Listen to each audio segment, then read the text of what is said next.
Hey YouTube. I know it's been a really long time, but I actually had made another video and I lost the memory card from the time I took it out to the time I put it in my computer. I had set it somewhere to put it into my computer at a later date and it disappeared. I haven't been able to find it. So I had to put another memory card in. So yeah, I did a video and I have no idea where it is, and it was really long too, so I don't really know if I'm gonna feel like doing that same video again or not. Hopefully I'll just find my memory card again. I'm hoping, and then I'll upload that. Yeah, so I'm gonna do a different video today from the one that I had done. So this one, I decided to do a book haul, and in front of my new shelf, I finally got my bookshelf all put together, and books I don't really have organization for my books, but I kind of sort of did it, and there it is. All my hardcovers.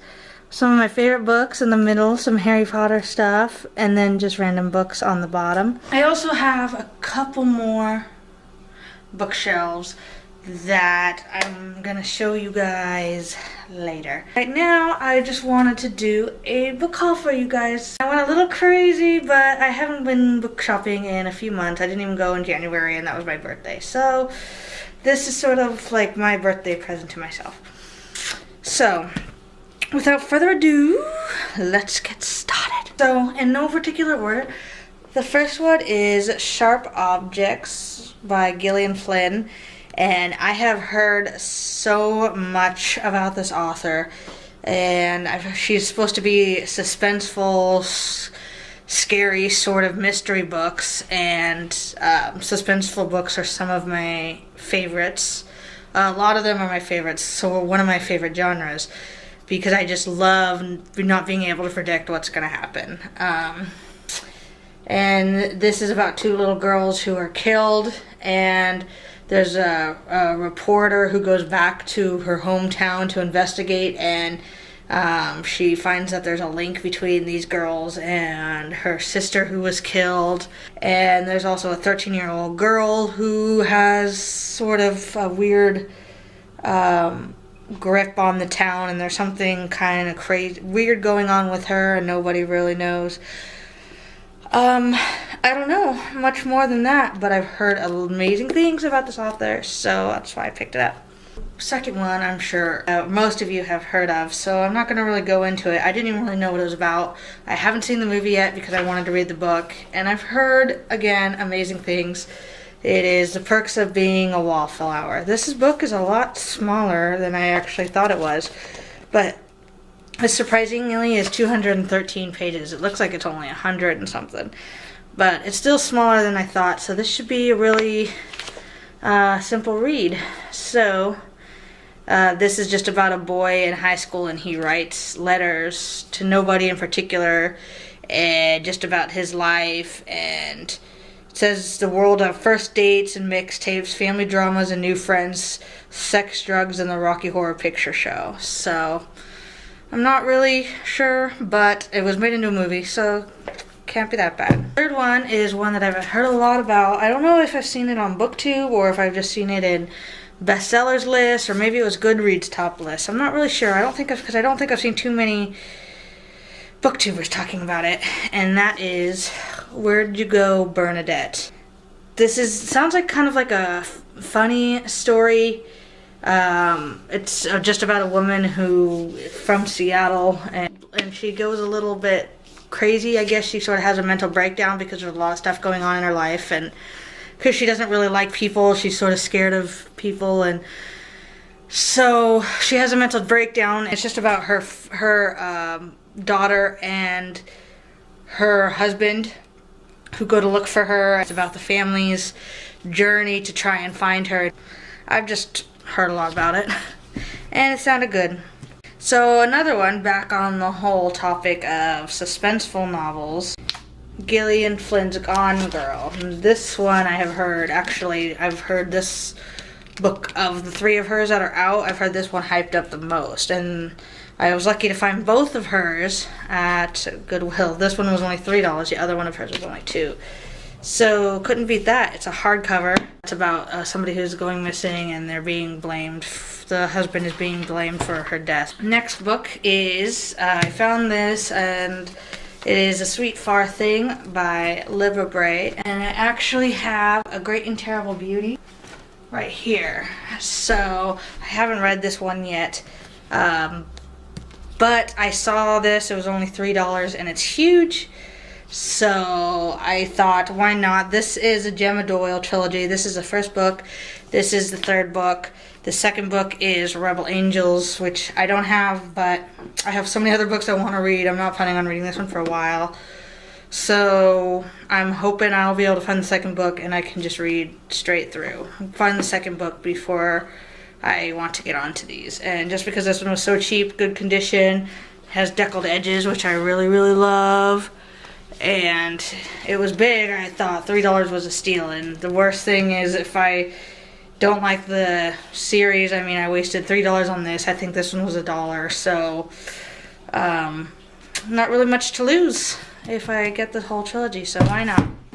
Next one, most of you, I'm assuming, probably never heard of her, this author, or this book. I have a couple books by this author. I haven't read any of them yet, but all of her books sound interesting, so this is another one that just sounded interesting, so I wanted to try it. Apparently this follows, it's not a series of books, but it's a story, it's a 6th novel following two detectives, so it's a companion novel, I guess, because it's the same characters in all of them, but they're not related. And that is The Other Woman's House by Sophie Hannah. I will just read the back to you really fast, since most of you won't know what it is. Sophie Hannah returned with her 6th gripping psychological suspense novel featuring detectives Charlie Zahler and Simon Waterhouse. Unable to sleep, Connie Bauskill logs onto a real estate website to take a virtual tour of a particular house, one she is obsessed with for reasons she's too scared even to admit to herself. As she clicks through the virtual tour, she's shocked to see a woman lying face down in a pool of blood. But when she returns to show her husband, the body's gone. Full of Hannah's chilling twists and sharp psychological observations, The Other Woman's House will keep readers turning pages well into the night. Again, sounds like a mystery, suspenseful thing, and I like those if you haven't already been able to figure that out. This one I picked up because it is a New York Times bestseller, and for my last video I posted, I mentioned that every New York Times bestseller I've read, I've always loved, never been disappointed in, so I figured I couldn't go wrong with this one. And it's kind of about Jews, and I'm like, really love Holocaust stories and stuff. And this is The Dove Keepers by Alice Hoffman. And the gist of this is 4 women who were kids of parents who were killed in the Holocaust. Their lives come together because they all go on a journey, and turns out there's a big plot, there's supposed to be some big plot twist at the end, and all their secrets that they've been keeping unravel, and basically they come together and they meet each other. These next two go together. I have the first book, I haven't read it yet, it's in the other room.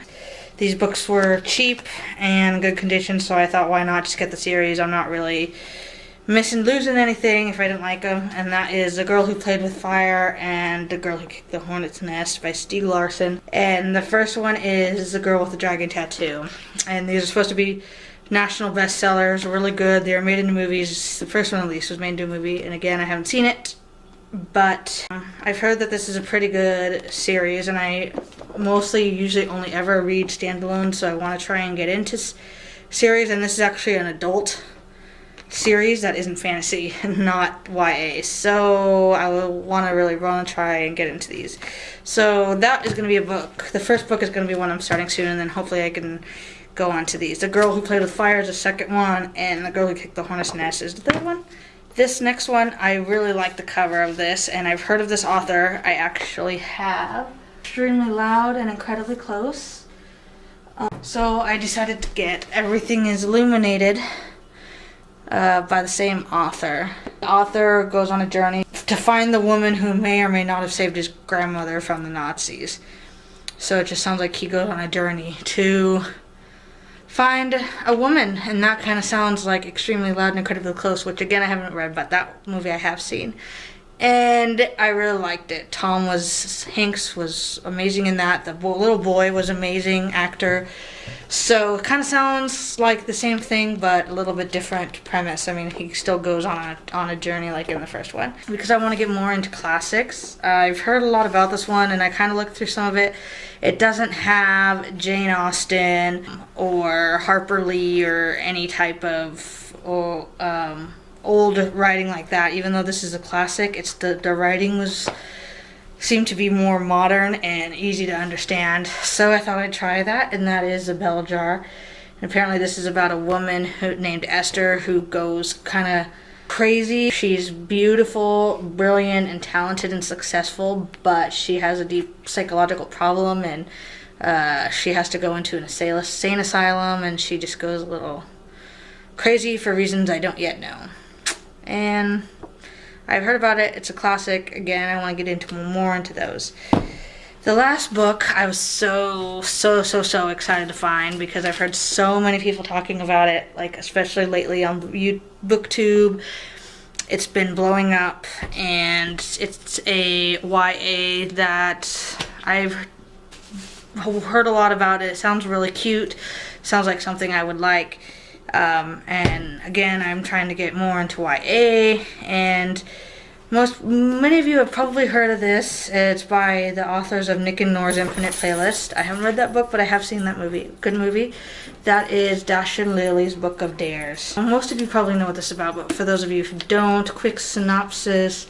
It's about a girl who leaves a notebook inside of a bookstore, and the boy Dash picks it up, and she writes a whole bunch of dares in it about what the finder of the book is supposed to do in order to meet her eventually and maybe start a relationship with her. And it's just about him following these dares and his journey along the way and what happens. So it sounds like a cute little contemporary love story, and I definitely want to read more of those. I think it might be a good change of pace from all of these sad ones like the Bell Jar and Gillian Flynn ones and the Sophie Hannah books. So that should be a nice cute little change.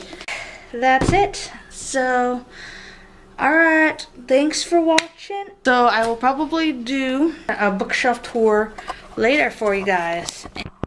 So yeah, that's it. And thanks for watching, and please comment or like or subscribe if you like what you see. And if you have any recommendations for any other videos, let me know, and I will see you guys soon with the bookshelf tour. Bye! Let's see if I can hold this up.